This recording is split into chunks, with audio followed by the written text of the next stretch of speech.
காமக்கொடி originals நேயர்களுக்கு இந்த குறிக்கோ சுரங்காவின் அன்பான பணிவான வணக்கங்கள், நமஸ்காரங்கள். நீங்கள் நம்ம எடுக்கப்பட்ட டாபிக் வறுமையிலும் நிம்மதி. அதாவது மகாபலிபுர அருள் இருந்ததுனாக்கா வறுமையில் கூட நிம்மதி கிடைக்கும் அப்படிங்கிறதுக்கு இது ஒரு எக்ஸாம்பிள். இதுக்கு நன்றி சொல்ல வேண்டியது தினமலர் ஜூன் மாதம் 2022 வருஷம் தினமலர் அந்த பத்திரிகைக்கு நன்றி சொல்லணும். காஞ்சி மகா பக்தர்கள்ட்ட ஒருத்தர் பேர் துளசிராமன். வேலைவாய்ப்பு இல்லாமல் ரொம்ப அவஸ்தைப்பட்ட போது சுவாமிகிட்ட தினம் பெரியவா சொன்னான், தினமும் ராமஜெயம் எழுது அப்படின்ற வழிகாட்டணும். அதை ஃபாலோ பண்ணார்.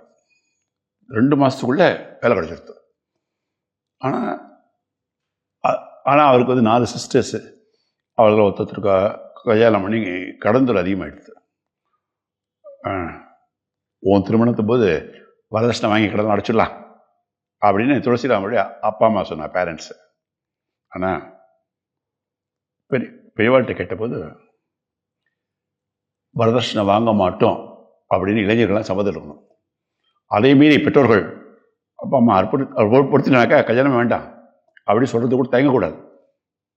அப்படி முன்னோர்களும் அந்த காலத்தில் கல்யாணத்தை 1000 காலத்து பயிரும்பா விட்டு கொடுக்கறது, ஒழுக்கம், இந்த மாதிரி நற்பண்புகள்லாம் ரொம்ப முக்கியத்துவம் தரணுமே தவிர பொண்ணுக்கும் பொருளுக்கும் ஆசைப்படக்கூடாது அப்படின்னு பெரியவா அறிவுறுத்தினார்.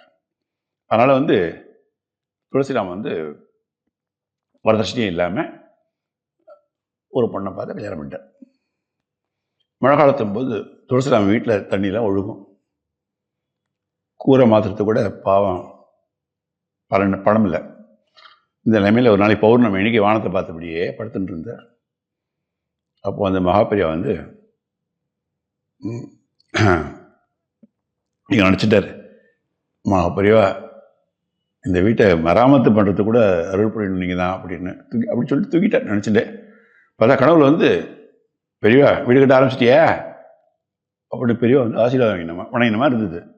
ஒன்றா பார்த்தா ஃப்ரெண்ட்ஸ்லாம் சேர்ந்து வட்டி இல்லாமல் கடலாம் தந்து 1 மாதத்துக்குள்ளே அது ஓட்டு வீடாக மாதிரி எடுத்து. அடுத்த பௌர்ணமி கனவுல பெரியவா வீடு கட்டி முடிச்சிட்டியா அப்படின்னு கடவுள் திருப்பி கேட்டா. ஒரே ஆச்சரியம்.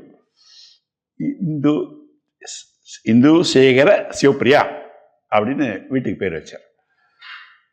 மகாபலிபுர அருள் இருந்ததுன்னாக்கா வறுமையிலும் நிம்மதி கிடைக்கும் அப்படிங்கிறதுக்கு இந்த ஒரு இன்சிடெண்ட் நிச்சயமான ஒரு எக்ஸாம்பிள். மகாபெரிவா சரணம்.